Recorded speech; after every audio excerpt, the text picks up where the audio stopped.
Hi, this is Jennifer with Tiny Life After 50. Today I'm going to talk about the mistakes people make when they move into a tiny house. Everyone loves the idea of living in a tiny house until they actually have to move into one.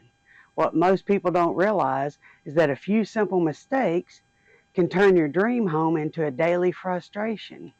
Before you downsize, watch this video because I'm going to share the biggest tiny house mistakes people make, and mistake number one catches most people off guard. Number one, bringing too much stuff. You have to declutter before you move. If you're unsure about something, wait a month or two and see if you actually use it or not before you get rid of it. Keep only the items you regularly use or you truly value, your keepsakes, your memorabilia. Have a one in, one out rule. If you buy one, get rid of one. Mistake number two, underestimating your storage needs. Tiny houses require intentional storage. The common oversights are your seasonal clothes. Where are you going to put that heavy winter coat when it's 100 degrees in the summertime? Where are you going to store your cleaning supplies if you don't have a cabinet under your sink? Do you play golf? Do you ski? What are your sports and hobbies that you have to have equipment for that you didn't think about when you were planning your tiny house? Where are you going to put those holiday decorations when it's the middle of the summer? Your pantry items. Do you have a good pantry space in your kitchen? Things you need to look for is underbed storage.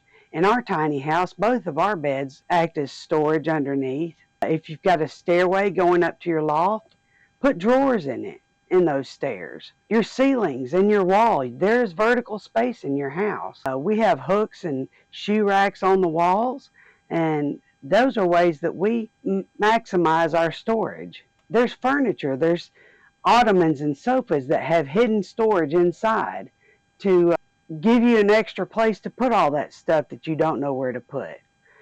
Mistake number three is ignoring your daily routine. Your tiny house should fit your lifestyle, not just look good on social media. Ask yourself, where do you drink your coffee in the morning? Do you need that space to drink your coffee in the morning? Can two people cook in the same kitchen together? Do you have enough room for that? Or is your kitchen so small that it's a one-man operation? Do you work at home? Where are you going to work? Is there enough counter space to actually cook a meal in your house? Or is your sink it? Do you need to get a cutting board to put over your sink so you have extra counter space? How's your laundry going to get done? Do you have a washer and a dryer or a combo washer and dryer? Or are you planning on taking everything to the laundromat? You've got to design your house around your actual habits. If you're liking this video, please like and subscribe. Leave me a comment. I want to get back to you. I'm interested in what you have to say. If you can think of some more mistakes, please tell me, and I'll try to get it into another video. Mistake number four, buying for looks instead of function. Many people prioritize aesthetics over usability. For example, they've got those beautiful open shelves, but those things get dusty. You have to keep them clean. Your tiny sink in your kitchen is not going to be deep enough to wash your saucepan and your soup pot. You have furniture that's stylish, but it's not comfortable. You've got to live on that furniture. You don't have to just look at it. Loft beds are difficult to access. You've got a tiny ladder or a narrow stairwell, most times that doesn't even have a handrail on it. And what are you going to do in the middle of the night when you're half asleep trying to come down those stairs or that tiny ladder? Mistake number five, not thinking about privacy.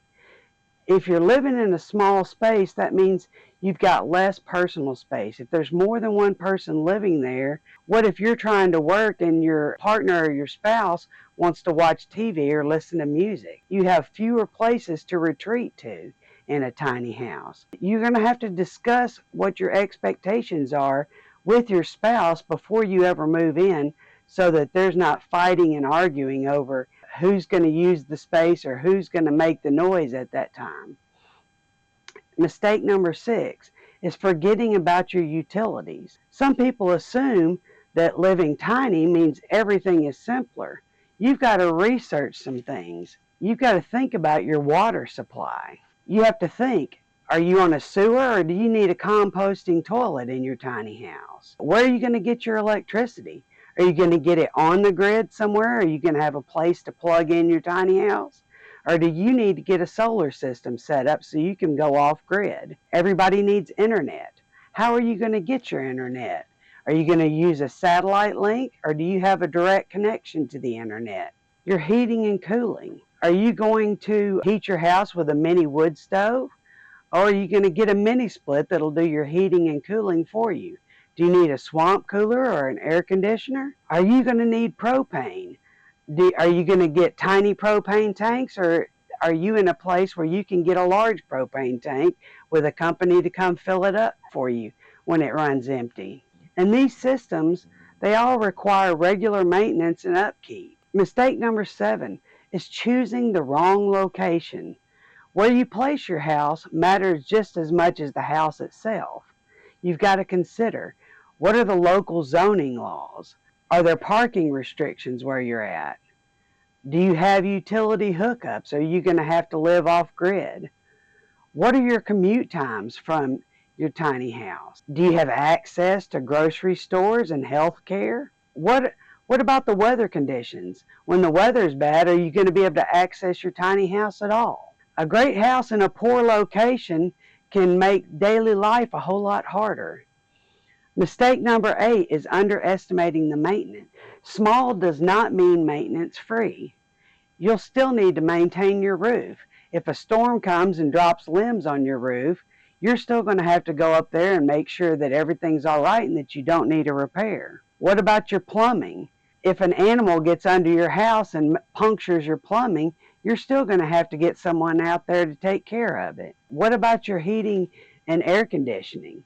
Those systems have to be maintained once a year. What about your windows? Especially if you are on a trailer and you're pulling your tiny house around to different locations, you need to check the seals on the windows to make sure that those aren't leaking. Your exterior siding, you have to maintain that. And if you're on a trailer, you have to maintain the trailer itself. You have to make sure your tires are good. You have to make sure they're balanced and that you're not about to have a blowout. Because everything is compact, small problems can affect the entire house really quickly. Number 9 is not budgeting for those hidden costs. Many people focus only on the purchase price of their tiny house, but there's additional expenses involved. You may have land or parking fees. What about your utility hookups? What are those going to cost? You have insurance. Now, our insurance is less than $100 a month, but it's still a bill we have to budget for. You have taxes that you have to pay on your land or your tiny house. What about permits? Do you need a special permit to have your tiny house where you want to locate it? If you are on wheels, what about those moving costs? What's it going to cost you to get someone to move that tiny house for you? Or what's it going to cost you to move it yourself? If it's permanently located and you have a skirt or a foundation under it, that's a cost. That skirting is not free, and those foundation blocks cost money.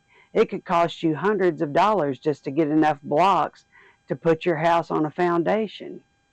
And if you didn't downsize enough, you may have storage units that you're having to rent. So you need to build a realistic budget with a contingency plan. Mistake number 10 is expecting tiny living to solve every problem. Tiny living can reduce expenses and simplify your life, but it's not going to do everything automatically for you. It's not going to eliminate your stress. It's not going to improve your relationships. If you're in a bad relationship, you're still going to be in a bad relationship, just in a smaller space. It's not going to create financial freedom overnight for you. Living in a tiny house is not going to make you more organized. It works best when it's paired with intentional habits. Living tiny is not going to solve all your problems. Mistake number 11 is skipping a trial run. Before you commit to living in a tiny house, maybe you should rent a tiny house for a week or two and see what it's like. Try living with only the belongings that you would take if you live tiny. Practice cooking, working, and sleeping in a small space to see if you can deal with it or not. A trial run can reveal challenges that you hadn't considered before. Mistake number 12 is not planning for the future. You've got to think beyond today. You have to ask yourself some questions like, are you going to have any children? Do you work remotely? Do you need a place to work in your tiny house? Is aging going to make that loft bedroom more difficult to access? How's that staircase going to work for you when you're in your 60s? Are you going to need space for pets? Are you a pet person? How often do guests visit? A tiny house should support your life for years, not just your current situation. The bottom line is, people who enjoy tiny houses have the most realistic expectations of them. They embrace simplicity. They prioritize functionality over appearances and carefully plan how they're going to use every square foot. By avoiding these common mistakes, you'll be much more likely to create a tiny home that feels comfortable, organized, and sustainable over the long term. This has been Jennifer with Tiny Life After 50. I hope you've enjoyed this video. Like and subscribe, leave me a comment, and I'll get back with you, and I will see you in the next video.